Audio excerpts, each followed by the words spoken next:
Hello, I'm Andrea, And I'm Brian. and we have a 1-month-old son named Cameron. Yay. Okay, so tell me how you heard about hypnobirthing. Like, what brought you to hypnobirthing?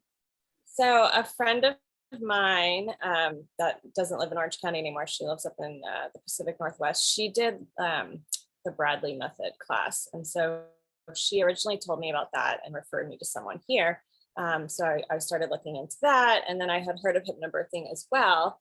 But when I inquired for the woman that was doing the Bradley method class, she wasn't doing it in person anymore. And I was like really wanting an in-person course, because just after COVID and everything and working from home and just everything being on Zoom, I was like, I want to be around people and have that interaction and build that community. And then I don't even remember how I found you, but I did somehow, and here we are.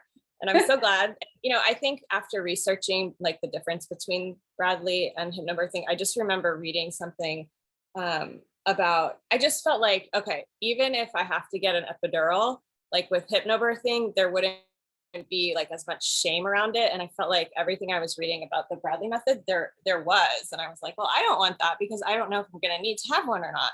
So that I felt like really good about entering into the hypnobirthing class instead of Bradley method. And we are believers, and I know that there's like a Christian hypnobirthing resource out there, and that's also virtual. So I was like, I don't want to do that because I want something in person, but I feel like I can still incorporate like scriptures, and you helped us do that too, into yours. So yeah, we're really happy.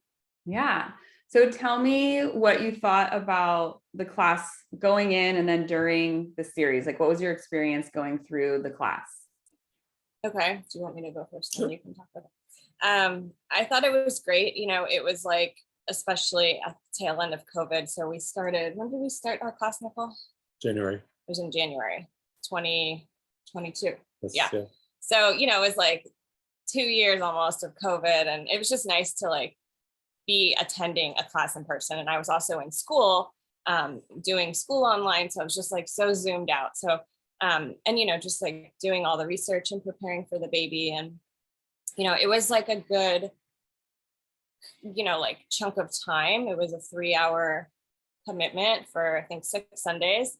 So it was like, okay, we're all in, like this is the time that we're dedicating to learn and educate ourselves about childbirth and how we're going to do this. And I thought it was great.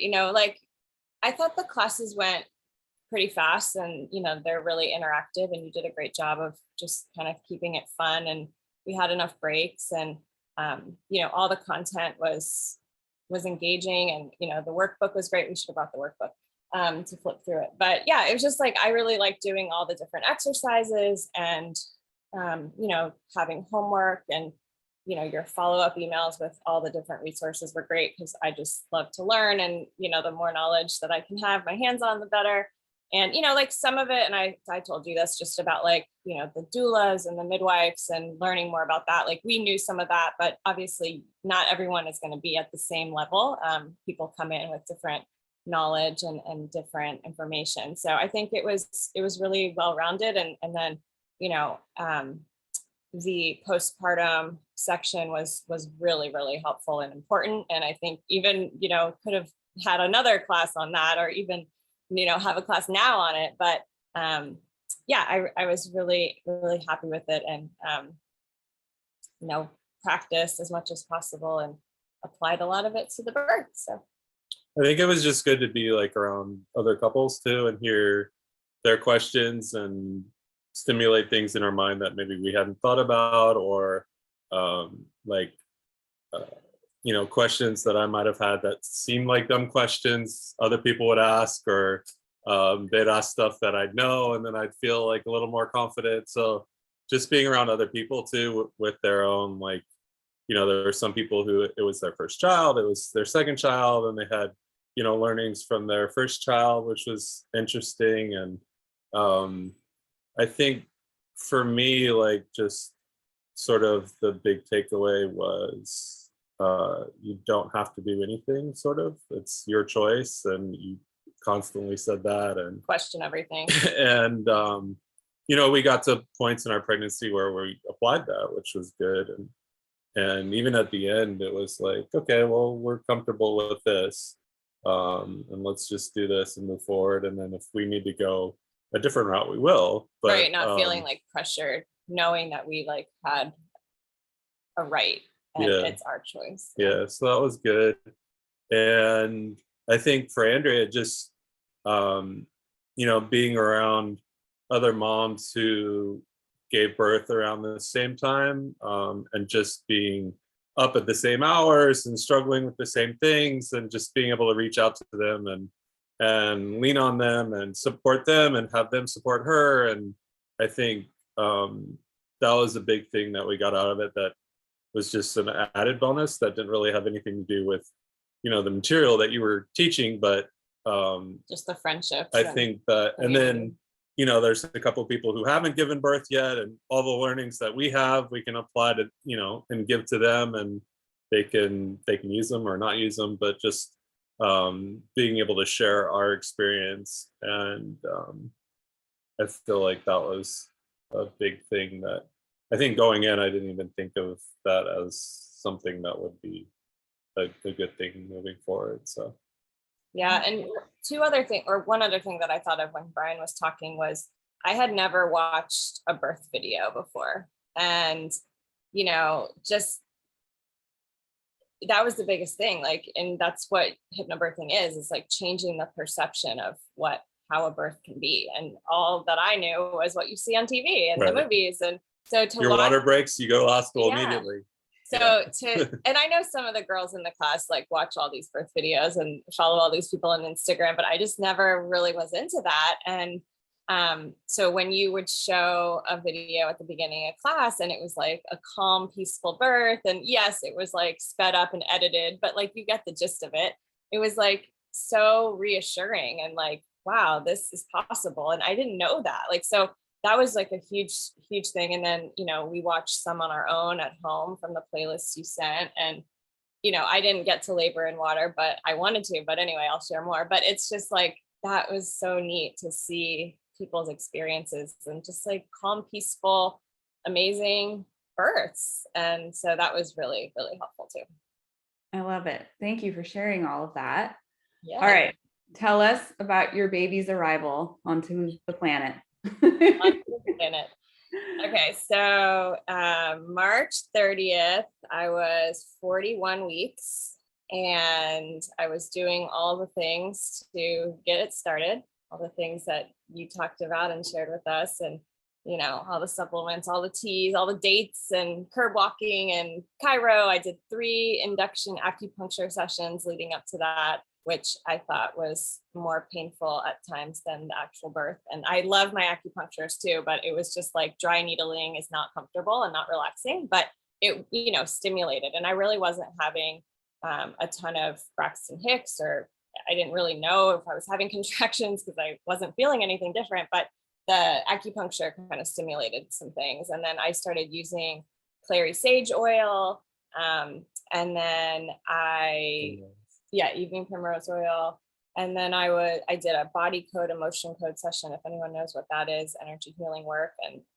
And that day at like 5 o'clock, I think it was like 5 or 6 o'clock, we ended up going to the hospital because I had some water in my underwear. And my doula said that it could have been, it wasn't like dripping, it wasn't like super saturated, but it was a little wet. And my doula said like, our baby's fingernail could have like poked the water sac. And so better safe than sorry. So we were going to the Fudge birthing suites, which are conveniently 5 minutes away from our house. And we're like, let's just go. The midwife, said to come in. They did the swab to test if it was the water that had broken, and it wasn't. They did a non-stress test and a ultrasound, check the fluids, and everything was good. And I went home. And they asked you if you wanted to get checked. Oh, yeah. You said no. They asked if I wanted a cervical check, and I said no. And we hadn't had one at all leading up to this point, up 41 weeks. And, we had like a little growth restriction scare. So I had been seeing, high risk doctor every week. And this was on a Wednesday. The day before, they told us the baby was 6 pounds, 11 ounces. So that's what he was measuring at. So, you know, my hip was starting to hurt a little bit. And the next morning I had a chiropractic appointment scheduled with Dr. Callahan. And I was like ready to bring our friend Julia some lactation cookies the next day because she had just delivered and she lives near there. And I was like, all right, we're going to get home from the hospital. I'm going to make this batter, stick it in the fridge. And, you know, when I wake up in the morning, which the next day was Brian's birthday, I'm going to bake the cookies and we'll go to the chiropractor. And the chiropractor appointment was like at 8:30 in the morning, and he's not a morning person. So I was like, it's your birthday, but I know you don't want me driving, but I need a ride to the chiropractor. Long story short, we went to bed and it was like 11 p.m. And we always look at the clock somehow at that time. It's magical time. And I said, 11, make a wish. And what was your wish? I said, well, I guess I'm not going to be 46 when we have the baby. So I guess that's out. So yeah, that was his wish. So we're like, okay, well, baby's not coming tonight. And then he went to sleep, and like literally 10 minutes later, I started having contractions. And I knew, I was like, okay, this is a contraction. This is definitely different. And I knew he needed to sleep. And I was like, I'm not going to wake him until like I need to. And so I went out into the living room. I had my yoga mat, my ball, my hypnobirthing workbook. You know, I downloaded the contraction app because I was counting on him to do that. But I was kind of like, oh gosh, I'm not prepared. I don't even know what this app is. And then I listened to like praise and worship music and all the, you know, hypnobirthing meditations and tracks. And yeah, it just flew by. And by like 1 a.m., I was texting with my doula the contractions, and he was still sleeping. I just left him sleeping. And I think he woke up at like midnight, and I said, happy birthday. He's like, what are you doing on the couch? I'm like, I'm just doing a meditation, but I was in labor. The contractions were probably like anywhere from 3 to 10 minutes apart. Like it varied. And then every minute, 3 minutes, I don't know. It became annoying to keep tracking them though. I was like obsessive about it. And then he woke up at like 5:30. Yeah, 5:30 in the morning. And I was kind of like praying, like, when should I wake him? You know, what should I do? And he woke up. But it was a very interesting sensation that I was having. It felt like I had to take a big poop. And I was not expecting that. And I was able to empty my bowels, but I really thought, like, am I going to poop this baby out? Like, is that even possible? Like, I'm not feeling any pressure in my vagina, but it's like all there in my butt. And it felt so good to sit on the toilet. And even in your class, I was like, I don't want to do that toilet position. that was the one that she kept saying that about. And then like, that was the one that you leaned on the most that day. So whatever works. Yeah. I'm glad that I knew it was like a thing. I had like my feet up on yoga blocks, and yeah, I labored at home all day until my doula came around 2 p.m. and hadn't slept. Our baby's crying.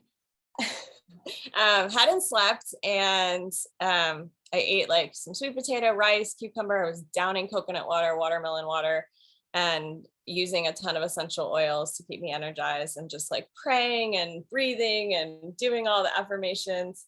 Our doula came around 2 p.m., something like that. And she encouraged me to like kind of switch my positions around and go outside. Went outside, took a little walk. It was a really gloomy day. It was weird. It was just so weird. It was his birthday. And then I had more water. And so at about 5, we went to the birthing suites and got admitted to one of the suites, and Bree Davis was our midwife, and just kind of did the same thing that I was doing at home there. Like nothing changed. I still had that urge to poop, and you know, they were kind of getting me into different positions, and I was switching it up, but nothing was really happening. Like it was the same kind of progression. And so at around 7 p.m. Bree asked if I wanted to get checked. And I said, you can check, but I don't want to know the number. Just, you can tell our doula, Rory. And so she checks me and she goes, you're a 10. I was like, you're not supposed to tell us. She's like, but you're a 10. And, you know, it was funny because like, I didn't really, like I said, I'd never really watched birthing videos. I don't like Google stuff. I don't study this stuff. I don't know what you're supposed to feel and be at a 10. She's like, I maybe thought you were a 5 because we were laughing, we were talking, we were joking. And, you know, she called me a unicorn. She's like, that you're just like, this is crazy. So, you know, at that point, I realized I wasn't going to be able to labor at all in the water tub, which I was disappointed, but it's fine. Like, you know, that's the worst thing. They did have me go on breast pump, or yeah, that's what it's called. Yeah, the breast pump to do some stimulation. And I ended up getting this like really crazy blood blister on my nipple. Like it was weird, but it ended up being fine. It healed and the baby never even had an issue with it. But so we did that. And she basically told me, she's like, your breathing is too controlled. And I think I texted you this. Yeah. Like, you're not going to be able to get the baby out at this pace, at this rate, the way you're breathing. So we got to learn how to push. So she basically coached me through that. And then from like 7:30 p.m. until he was born at 11:11 p.m. on his birthday, I was pushing. I would do like 3 big breaths and pushes at a time. And then, you know, those 3.5, 4 hours, they went so fast. I mean, it was such a blur. We had music going and, you know, there was times where we were just like hanging out and talking and laughing, and we have a ton of pictures, and it's just like funny to look at them. And I can share some aren't that graphic. But like, you know, our midwife is like using her cell phone flashlight, like under me. I'm like, don't they have like real flashlights? You know, it's like so weird. But you Tell know, her about the nurse. which one? The one that was there the whole time, and what she said. I don't remember what she said. How she like loved like the vibe. Oh yeah, she just said it was like such good energy, such a good vibe. And you know, we definitely felt like the Holy Spirit there. And like, I have a couple friends have passed away from breast cancer the past year, and I just felt like their presence, like so many angels, my grandma, my great aunt. And you know, like I said, we had music playing and we were just chatting, and there was definitely intense moments and a lot of pressure. I still felt like I had to poop this baby out, and I didn't understand. I was like, how is this going to come out of my vagina? And you know, just kept at it. And she did the perineum massage and stretching every time I was pushing. And then towards the end. Yeah, towards the end. And then like, I was like hot and cold, and I had, you know, the gown on, and I was getting really fatigued. I was kind of like on all fours, like cat cow, but like child's pose also, like a modified hybrid, I would say. And you know, Brian and my doula, they were like massaging my feet, my calves, my hamstrings, because they were kind of getting numb. And yeah, I just kind of was like, is this going to happen tonight? You know, the next day was April Fool's, and we didn't want an April Fool's baby, and we wanted it on his birthday. It was already getting to be like 10 something at night. So Bree was like, yes, it's going to happen. You know, he's coming. And I didn't want to like feel the head. I didn't want to look. I just was like, let's get him out. And so towards the end, the last couple of pushes, I was like, Bree, get your hands out of there, because she was doing the stretching, and she's like, those aren't my hands, that's his head. And then I felt the ring of fire, and it, you know, it was like one push and his head popped out, and I was like, is he out? And she's like, one more, and then his body, and then they lifted him up, and there he was. And he was only 5. He was so little. Yeah, he was only 5 pounds 13 ounces. Oh, peanut. And yeah, He had poop all over him. He had poop all over him. And Brian got to cut the cord. We waited about 5 minutes. And yeah, it was surreal. It was really magical and emotional. And we like sang happy birthday to both of them. Oh, special. Yeah, it was really, really beautiful. And I was just like, I had a code word for the epidural with my doula, but like I didn't even like think about that. Like I was like, I'm just doing this. I'm doing it. Like it's so mental. And I think the hypnobirthing really reinforces that. And it's all mental. And, you know, the visualizations, and I had so many affirmations, and, you know, it's just the prayers, like I did it. And I am the type of person that literally will stub my toe and cry.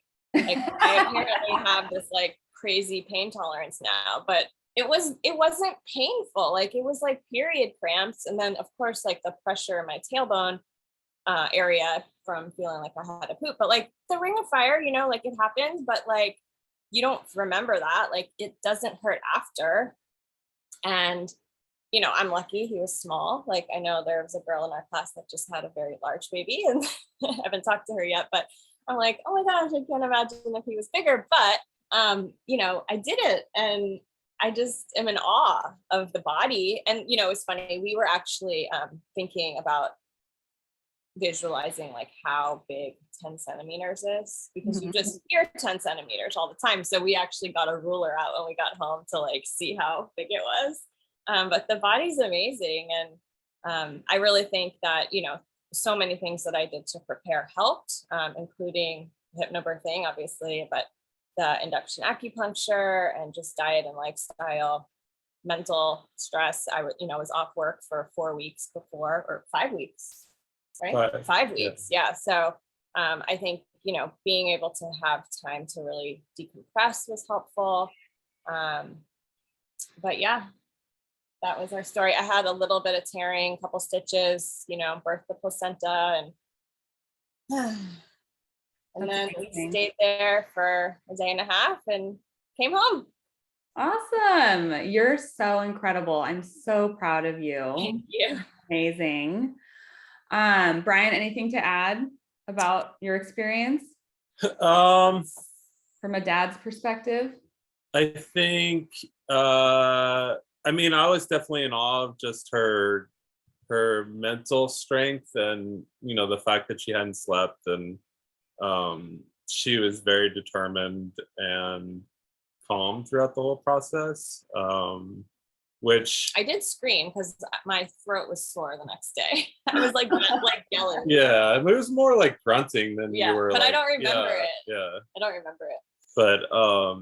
But I mean, I think that like set the tone for the room too, just her demeanor, and like, and then set the tone for me too, just feeling when I needed to encourage her. I think towards the end, like, she was definitely starting to fade a little bit and be like, you know, she didn't see the progress. So she was like, I'm doing all this, like, I don't really feel like anything is happening. Like, so, you know, just the three of us encouraging her that she was doing the right stuff, and he was coming. And so that's sort of, I felt like as the dad, like that was the moment where I needed to make sure that she stayed calm and knew that she was doing good, and that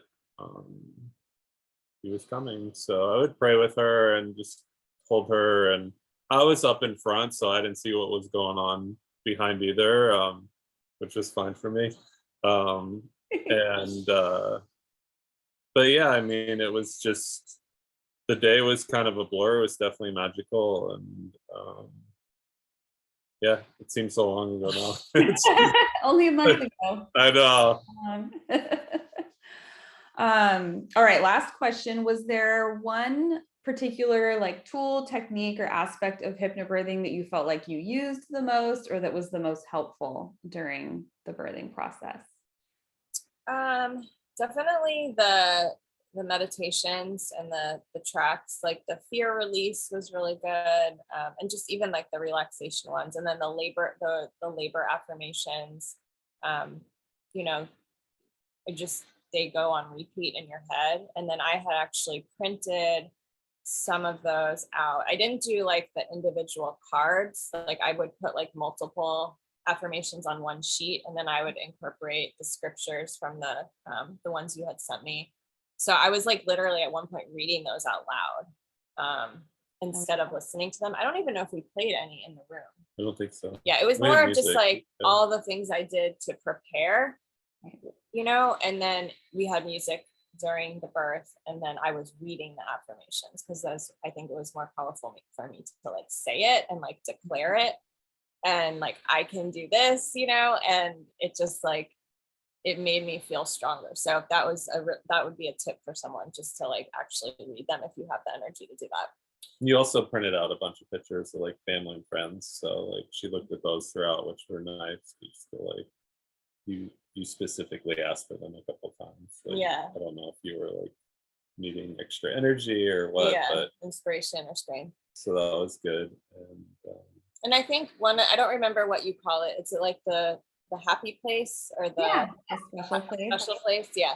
So like in class and in my preparation, my happy place was a hammock in Fiji. I had been to a wedding there, and I like had it all like visualized, and that was what it was going to be. But when I was laboring at home, it just came to me every time that I would have like a surge, I would talk to Cameron, our son, and I would be like, okay, babe, we're in the ocean, because I'm from Florida. So I actually went back to Florida in my mind, and I was visualizing us like in the ocean. And I'm not a surfer, but like just body surfing. And I was like, okay, we're going to ride this wave together. And like, okay, we're doing it, buddy. Like I was just going through that. So that was a really cool visualization that popped up. And yeah, I just think like every tool that you sent, like they're not for everybody, but you kind of give so many to choose from. And it was just helpful. And like, we had prepped a lot of stuff to bring in like the hospital bag too. And I think just like even your list was helpful, and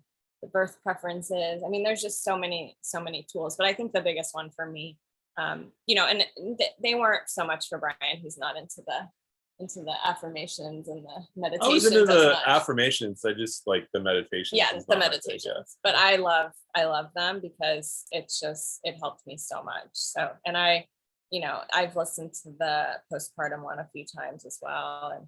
And it's so helpful. It's so helpful to get into that mental state that you need to focus, and the fear release, all good stuff. Love it. Well, thank you guys so much for sharing your experience. I know that your amazing story is going to be really inspirational for other people, and your baby is adorable and he's so sweet.